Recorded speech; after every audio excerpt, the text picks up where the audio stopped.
Have you ever designed something for social media and thought, there's something not right here? You may be going to your Instagram and feeling like it could look better, but you don't know how to fix it.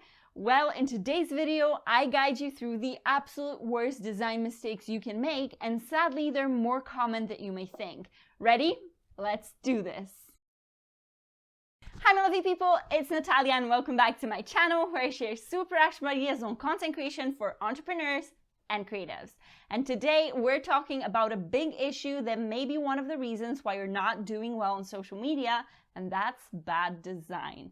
When you're new to the design world, it may be really hard to get a grip of what looks good or not. And obviously, if you're not aware that things you're creating are not up to a standard, how can you actually make a positive change, right? After watching some of my tutorials here on YouTube, some of you either tag me in your posts on Instagram, which I always love by the way, or DM me asking why the design doesn't look quite as good as they wanted. The reason is usually hidden in one of the few points I'm going to make today.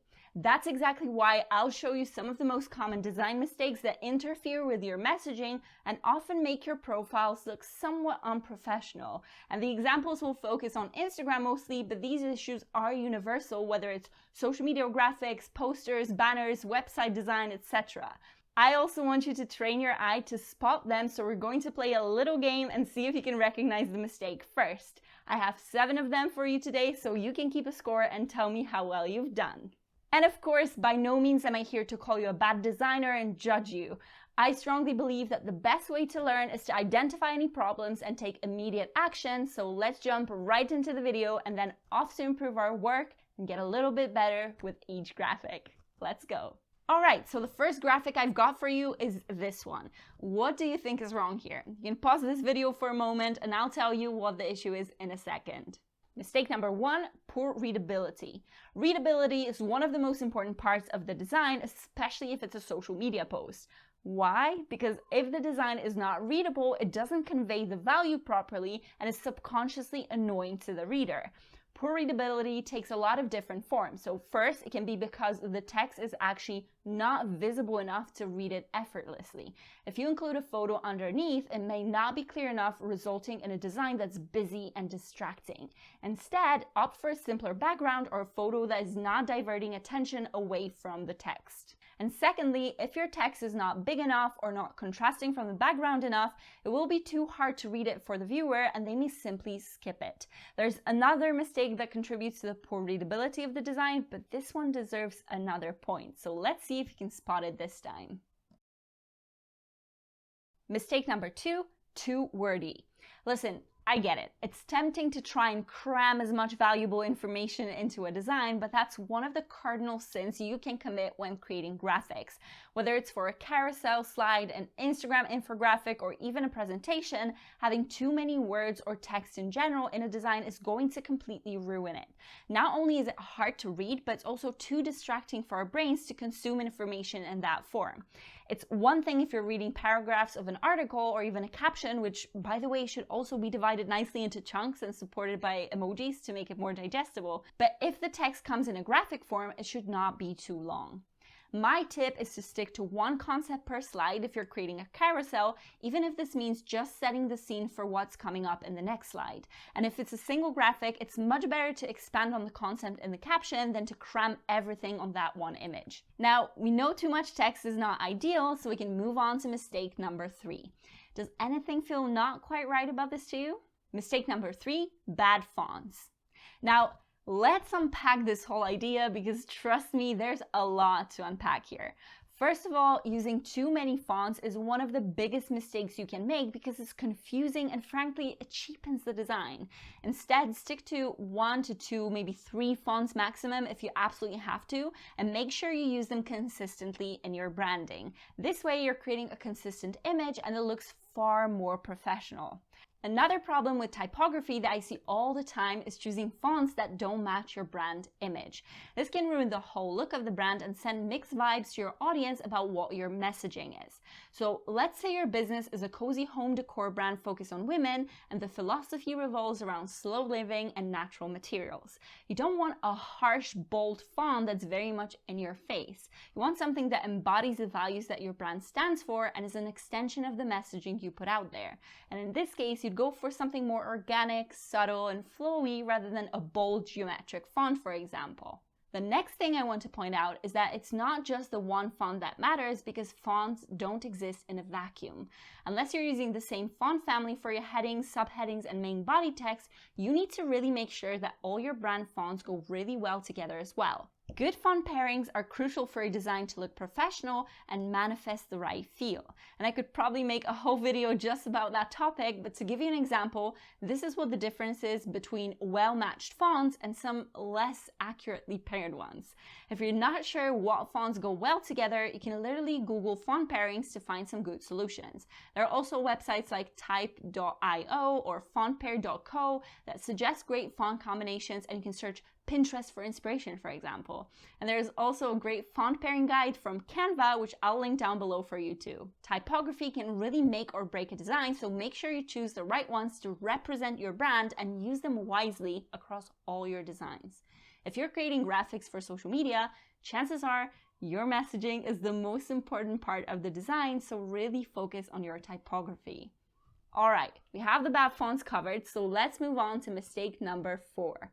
What's up here? What do you think should be fixed with this one? Mistake number 4, wrong colors. We chatted about typography. Now let's move on to another very important aspect of your visual identity, which is colors. And just as with fonts, the wrong color combination can really ruin your brand image and make your graphics look somewhat inferior.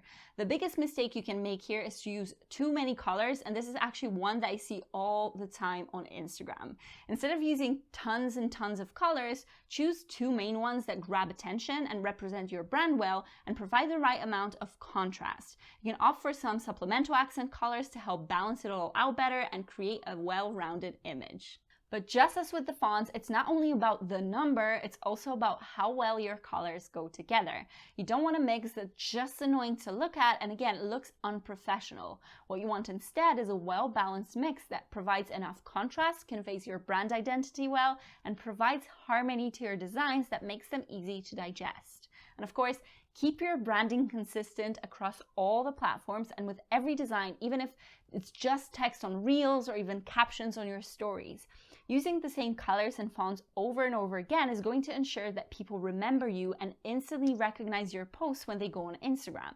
So stop using anything that you like at that moment and stick to what represents your brand well. For both typography and colors, you can create a document for yourself with your brand guidelines to always choose the exact same fonts and colors in the correct places.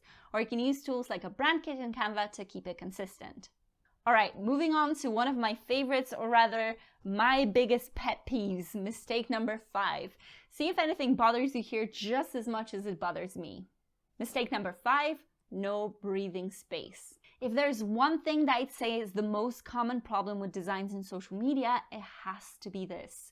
Just like we as humans feel uncomfortable when in very tight, crowded spaces, our designs can have the exact same effect on us if they lack this one component, which is breathing space. This comes in the form of negative space, and when we have enough of it, it creates a visually balanced and harmonious design. Negative space is basically all the free empty space around the different elements. If you cram too much into a design, not leaving enough negative space around it, you're basically suffocating it, making it much harder for the viewer to focus on the message. And therefore, you should always leave enough margins around the design and in between the elements. Another point worth making here is that whenever we see different designs close to each other, we kind of think of them as more similar. That's why it's crucial that all the elements of the same type have an equal distance between them. And again, this creates a more balanced design. It's also important to take care of line spacing so that your text is evened out too. All right, we're getting closer and closer to better design, so let's go to mistake number 6. Can you tell me what's wrong with this one? Mistake number 6, not paying attention to sizing. I hate to break it to you, but size does matter when it comes to social media graphics. Time and time again, I see incorrect sizing for posts, covers, banners, and they always stand out and not in a good way. Whether it's text that got chopped off, a face that was cut in half, a post that was too small to bother looking at it, it always looks a bit awkward and not right to the viewer, even if only subconsciously. Poor quality in the form of a pixelated graphic is also often a result of an incorrect size, and graphics that are not properly optimized for size on social media can get less engagement, less traction, and are ultimately not representing your brand well. It's worth mentioning here that we need to pay attention to how things look for others and how much they stand out in a good way this time. That's why I personally believe you shouldn't really use landscape graphics or photos on Instagram. Even though it may be a perfectly fine image, it usually goes unnoticed in the feed because it's that much smaller. And making the most of the real estate here is going to increase your chances of the post being interacted with by your followers. I almost always opt for a portrait ratio of 4:5, which means 1080 by 1350 pixels for an Instagram post. I also make sure that anything on that image that's within the middle square is clearly visible and nothing gets chopped off awkwardly, especially a face. Same goes for any vertical videos I post, be it feed videos or reels. I size them correctly to 1080 by 1920, but I check that all the text and captions are within the portrait resolution of 1080 by 1350 so that people viewing it on the feed can understand the message clearly, and I pay attention to the middle square as well to ensure that it looks good on my profile grid. And we're nearly there. Last but definitely not least, we have mistake number 7. What do you think is not right here? Mistake number 7, placing elements randomly. Not paying attention to alignment is a sure way to a design that looks amateurish. And there are not many excuses they can make here because most graphic design tools allow you to use guides and help you with alignment directly. Being the most obvious mention here, since so many people use it for their social media posts, Canva shows you the alignment of all the different elements in relation to each other, has special positioning functions, and provides you with the option to enable margins and guides. With the last ones, you can secure enough breathing space, the negative space that we talked about, and set specific areas where the different elements can go. So don't sleep on proper alignment and make sure your texts line up, the elements are arranged correctly, and the whole design is balanced well. Now, how many mistakes have you guessed? Have you been aware of all of these before? Let me know your number down in the comment section and tell me which ones you didn't know about. If you want to make sure you're not making other Instagram mistakes, not necessarily related to design, which can stop you from growing, check out this video here, which is going to help you eliminate any bad practices you may not be aware of.